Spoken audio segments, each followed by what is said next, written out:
Hello friends, welcome to my channel. Friends, সামনে তোমাদের WBSSC group C এবং group D এর এক্সাম রয়েছে। নতুন সিলেবাস অনুযায়ী আরো একটি টপিক নিয়ে চলে এসেছি, ভারতের জলপ্রপাত সম্পর্কিত কিছু গুরুত্বপূর্ণ প্রশ্ন উত্তর, যেগুলো তোমাদের আপকামিং এক্সামের জন্য খুবই গুরুত্বপূর্ণ। তো তোমরা অবশ্যই আজকের এই ভিডিওটি পুরো প্রথম থেকে শেষ পর্যন্ত দেখবে। তার আগে একটি ছোট্ট রিকোয়েস্ট, চ্যানেলে যদি নতুন এসে থাকো চ্যানেলটি সাবস্ক্রাইব করে দেবে, আর ভিডিওটি যদি ভালো লাগে, উপকারে আসে, অবশ্যই একটি লাইক করে দেবে। তো চলো শুরু করা যাক আজকের এই ভিডিও। এই ভিডিওর ফার্স্ট কোশ্চেন কি রয়েছে, ভারতের সর্বোচ্চ জলপ্রপাত কোনটি? তো চারটি অপশনের মধ্যে সঠিক উত্তর কি হবে? না, এই প্রশ্নের সঠিক উত্তর হয়ে যাবে অপশন সি, কুঞ্জিকল। এর সাথে সাথে তোমরা আরো কিছু পয়েন্ট নোট করবে, যেমন এর উচ্চতা কত ছিল।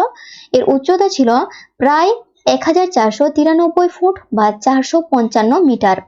এর সাথে আরো কিছু মনে রাখবে, যেমন কুঞ্জিকল জলপ্রপাত কর্ণাটকের শিমোগা জেলায় বরাহি নদীর ওপর অবস্থিত ছিল। পরের প্রশ্ন কি রয়েছে, সি অফ মিল্ক বা দুধের সাগর নামে পরিচিত ভারতের কোন জলপ্রপাত? এই 2 নম্বর প্রশ্নের সঠিক উত্তর কি হবে? না, এই প্রশ্নের সঠিক উত্তর হয়ে যাবে আমাদের অপশন সি, দুধসাগর। এর সাথে তোমরা মনে রাখবে, এটি গোয়া রাজ্যের মান্ডবী নদীর ওপর অবস্থিত। পর্যটকদের কাছে এটি অত্যন্ত জনপ্রিয়। পরের প্রশ্ন কি রয়েছে, 3 নম্বর প্রশ্ন, ভারতের কোন শহরকে জলপ্রপাতের শহর বলা হয়? এই প্রশ্নের সঠিক উত্তর কি হবে? চারটি অপশনের মধ্যে সঠিক উত্তর হয়ে যাবে অপশন সি, রাঁচি। এর সাথে তোমরা মনে রাখবে, ঝাড়খণ্ডের রাজধানী রাঁচিতে হুডরু, জনহা ও দশমের মতো একাধিক জলপ্রপাত থাকায় একে জলপ্রপাতের শহর বলা হয়। পরের প্রশ্ন কি রয়েছে, ভারতের কোন রাজ্যে সব থেকে বেশি সংখ্যক জলপ্রপাত রয়েছে? এই প্রশ্নের সঠিক উত্তর হয়ে যাবে অপশন সি, কর্ণাটক রাজ্যে। এর সাথে তোমরা মনে রাখবে যে কর্ণাটক রাজ্যে মোট কতগুলি জলপ্রপাত ছিল? না, কর্ণাটকে 544টি জলপ্রপাত রয়েছে, যা ভারতের মধ্যে সর্বাধিক। পরের প্রশ্ন কি রয়েছে, 5 নম্বর প্রশ্ন, ভারতের নায়াগ্রা নামে পরিচিত কোন জলপ্রপাত? এই প্রশ্নের সঠিক উত্তর হয়ে যাবে আমাদের অপশন সি, চিত্রকূট। এর সাথে সাথে আরো কিছু পয়েন্ট নোট করবে, যেমন ছত্তিশগড়ের ইরাবতী নদীর ওপর অবস্থিত এই জলপ্রপাতটি ঘোড়ার খুরের মতো আকৃতি হওয়ায় একে ভারতের নায়াগ্রা জলপ্রপাত বলা হয়। পরের প্রশ্ন কি রয়েছে, 6 নম্বর প্রশ্ন, বিখ্যাত যোগ জলপ্রপাত কোন নদীর ওপর অবস্থিত? তো এই প্রশ্নের সঠিক উত্তর হয়ে যাবে আমাদের অপশন সি, শরাবতী নদীর তীরে অবস্থিত। এর সাথে তোমরা মনে রাখবে, এটি কর্ণাটকের শিমোগা জেলায় অবস্থিত। একে গেরুসপ্পা বা মহাত্মা গান্ধীর জলপ্রপাতও বলা হয়। পরের প্রশ্ন কি রয়েছে, 7 নম্বর প্রশ্ন, এশিয়ার প্রথম জলবিদ্যুৎ কেন্দ্রটি কোন জলপ্রপাতের কাছে স্থাপিত হয়েছিল? তো এই 7 নম্বর প্রশ্নের সঠিক উত্তর কি হবে? চারটি অপশনের মধ্যে সঠিক উত্তর হয়ে যাবে অপশন সি, শিবসমুদ্রম। এর সাথে তোমরা মনে রাখবে, কর্ণাটকের কাবেরী নদীর ওপর এটি অবস্থিত। শিবসমুদ্রম জলপ্রপাতের কাছে এটি স্থাপিত। পরের প্রশ্ন কি রয়েছে, ধোঁয়াধর জলপ্রপাতটি মধ্যপ্রদেশের কোন জেলায় ও কোন নদীর ওপর অবস্থিত?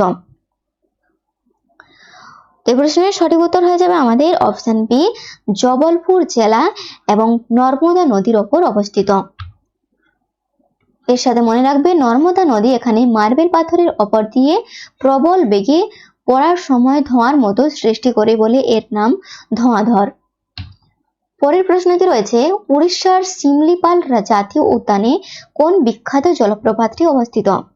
তো এই 9 নম্বর প্রশ্নের সঠিক উত্তর কি হবে? চারটি অপশনের মধ্যে সঠিক উত্তর হয়ে যাবে অপশন সি, বড়ই পানি।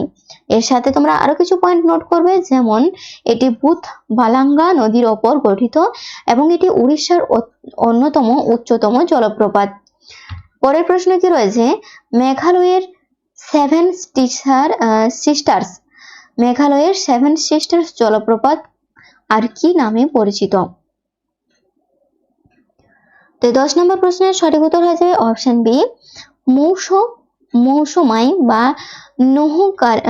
কালিকায় মৌসুমাই বা কালিকায় নামে পরিচিত। এর সাথে মনে রাখবে, এটি মেঘালয়ের চেরাপুঞ্জি অঞ্চলে অবস্থিত এবং বর্ষাকালে এর দৃশ্য অত্যন্ত মনোরম হয়। পরের প্রশ্ন কি রয়েছে, 11 নম্বর প্রশ্ন, হুড্রু জলপ্রপাত কোন নদীর উপর অবস্থিত? তো এই প্রশ্নের সঠিক উত্তর কি হবে? চারটি অপশনের মধ্যে সঠিক উত্তর হয়ে যাবে অপশন বি, কোয়েল। এর সাথে তোমরা মনে রাখবে, এটি ঝাড়খণ্ডের রাঁচি থেকে 42 কিমি দূরে অবস্থিত। এর উচ্চতা কত? না, এর উচ্চতা প্রায় 320 ফুট। ভারতের জলপ্রপাত সম্পর্কিত আরো যদি ভিডিও চাও অবশ্যই তোমরা কমেন্ট বক্সে কমেন্ট করে জানাবে। তো আজকের ভিডিও আমাদের এই পর্যন্তই। ভিডিও যদি উপকারে আসে, ভালো লাগে, অবশ্যই লাইক করবে এবং বন্ধুদের সাথে শেয়ার করে দিবে। আর চ্যানেলে যদি নতুন এসে থাকো চ্যানেলটি সাবস্ক্রাইব করে দেবে।